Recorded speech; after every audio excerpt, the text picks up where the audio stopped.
Today on the newscast, we're on the ground in northern Israel with our good friend Danny the Digger Herman for an up-close look at two of Israel's greatest ever archaeological finds. That's next.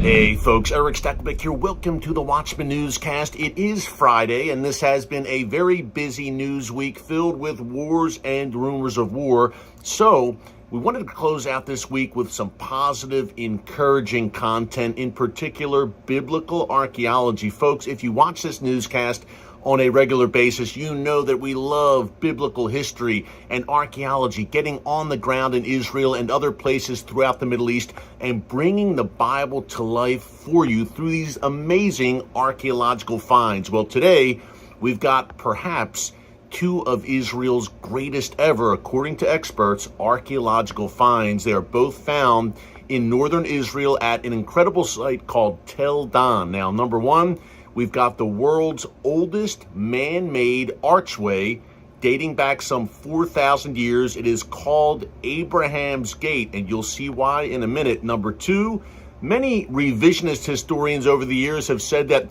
King David never existed, that there was no Davidic dynasty. Well, the Tel Dan inscription proves otherwise. It is rock solid archaeological proof for the existence of, yes, the one and only King David. So let's go to Tel Dan right now with the one and only Danny the Digger Herman for an up-close look at two of Israel's greatest ever archaeological finds and proof for the truth of the Bible.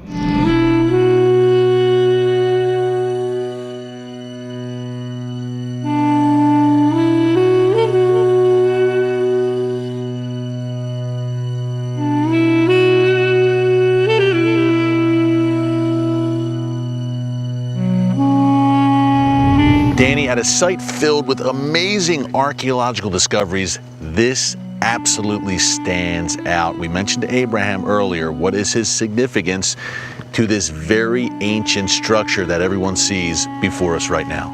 Yeah, this is one of the greatest chance discoveries ever made in local archaeology here. It was truly found by chance at the last day of the season of one of the excavations done here in the 1980s. Avram Biran, the head of the expedition, wanted to record the Canaanite fortifications of the Middle Bronze Age. So they made a probe where the wall should have been, and then he asked the guy that was documenting the bricks to make final notes. And he came back to him telling him, Avram, I think it's not just a wall, but there's a beginning of an arch. So they started digging beneath the lowest level that he intended to dig, and it proved indeed to be an archway, a complete archway from the Middle Bronze Age, about 4,000 years old, that later was deliberately buried because they thought it's not secured enough or something. The Canaanites deliberately buried it, apparently. The book of Genesis tells us of Abraham chasing the Canaanites all the way to Dan. And Abraham, by most scholars, should be placed in the Middle Bronze Age. So you cannot rule out the possibility, Eric, that Abraham stood and saw this very gate, this very archway. Maybe he stood on this very stairway. Absolutely amazing, Danny. And this is the original stairway and the original arch. Yes. As you said, the oldest complete arch in the world. In human history, yes. It's also a Guinness record. It's the oldest complete man-made arch ever found. And made out of bricks, it's quite fragile. You know, it could melt in the first rain. They had to plaster it every year before the winter. And now they had to make this big plastic cover over it to protect it so it will be preserved and people will be able to appreciate this. Yeah, protected from the elements. And Danny, in my mind's eye, I can almost picture Abraham and his team chasing those Canaanites up to this gate where we're standing right now. Abraham very well may have stood here. I don't think that's an exaggeration by any means. And finds from the time of the Israelites, the kingdom, okay, we have quite a lot. From the time of the patriarchs that we can relate to one of the patriarchs, that's incredibly, incredibly rare. And this is one of the famous cases where we have that match. An impressive structure, Danny, as well. I didn't, when you said we're going to the gate, Abraham's Gate in Tel Dan, I said, okay, it's going to be a gate these ancient cities, these ancient settlements, they had massive gates, it seems. You really had to, if you wanted to get into that city, you had to go through quite a gauntlet. Wait till I show you the Iron Age gate complex. It's massive.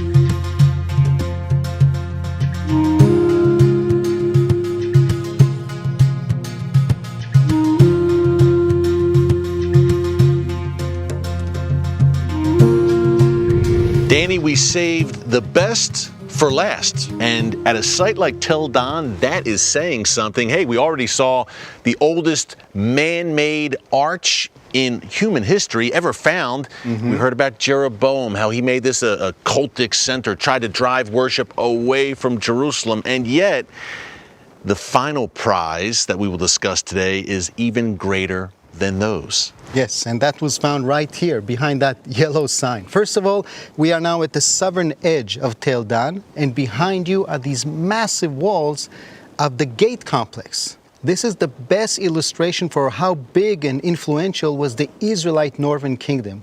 It had massive walls and a lot of manpower and chariots, as attested both in the Bible and by Assyrian sources. But its main problem is it's in the northern end. So it would be the first to get hit by the Aramaics and later by the Assyrians. And the Bible reflects how both the Aramaics conquered the city once, and Tiglath-Pileser III, who came here in 730s of the 8th century, he was the one to cause such a destruction that the city would never recover again. 2,700 years ago. No, this area would never be used again. In the area where Jeroboam once had a golden calf, some people in the Hellenistic people will reuse it as a cultic center, but without a city around it anymore. Yeah. But back to this site, the gold prize from all the digs here, all of this finds that were made, is what was found close to the wall over there in 1993, an inscription. Now, inscriptions are quite rare because people usually wrote on papyrus and it just doesn't last. When you are in distress, you use a broken piece of pottery. It's called an ostrakon. And then we sometimes have receipts, little indications of minute issues. But behind that yellow sign, we found a big stone engraved stela, meaning an inscribed inscription in a language very similar to Hebrew. It was placed by the Aramaic king after he conquered the city. And his name is not mentioned, but it's quite clear that we're talking about Chazael. Back to the inscription, which you have said, if I'm not mistaken, is one of the 5 most important archaeological discoveries ever made in Israel. Totally. Danny, that's saying something, especially coming from you. Totally. It should be in the same level as the Dead Sea Scrolls. Okay? Tell us Although about it's it. just one monument, one inscription. Why so, Eric? Because that king boasts on how he kills both the king of Israel and the king of Judah. But while he describes the king of Israel as Yoram Melech Israel, Yoram, king of Israel, Achaziah, the king of Judah, he doesn't label as king of Judah, but he labels him as Achaziah of the house of David. King David. King David. For the first time, we find an inscription from the Iron Age relating to David. Wow. That figure, that founder of the Davidic dynasty that Jesus came from, is finally validated in local biblical archaeology that is contemporary, almost contemporary to the time of David. I mean, it's from 150 years later, but it's almost from his very time. Yeah, you have to figure that David's legend by that time had spread, so not a surprise that they would mention the house of David on this inscription. And Danny, this sends shockwaves, I know, throughout the archaeological world, because shocking as though it may seem, some historians, so-called historians, say there was no King David. Yes. The Bible is wrong, there's no evidence for him. Exactly. Since the 1980s especially, there was a very critical line trying to diminish and refute the even existence of David and Solomon, saying, look, we don't have any evidence, we don't have any mentionings by their enemies of them, so they're just made up. They're just legends made up later by biblical scribes. Yeah.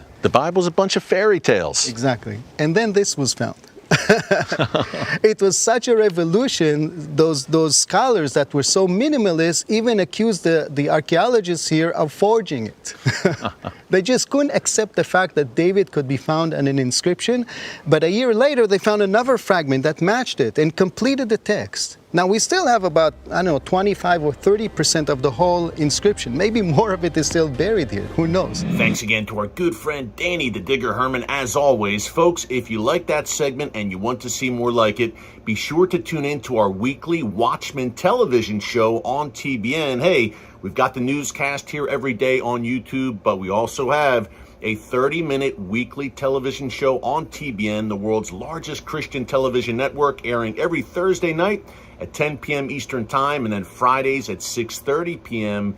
Eastern Time. So be sure to tune in every single week. We're on the ground in Israel and points beyond throughout the Middle East and throughout the world, bringing you the inside story of all that God is doing in these Bible prophetic times that we are living in right now. Hey, thanks so much for joining us here today on the Watchmen Newscast. Have a great weekend. Until next time, God bless you, and remember, never hold your peace. Hey everyone, thanks for checking out the Watchmen Newscast. Make sure you hit the subscribe button so you never miss an upload, and tap the bell icon so you're notified every time a new video is posted. And don't forget to share your thoughts, insights, and comments below. Thanks for watching. We'll see you back here tomorrow.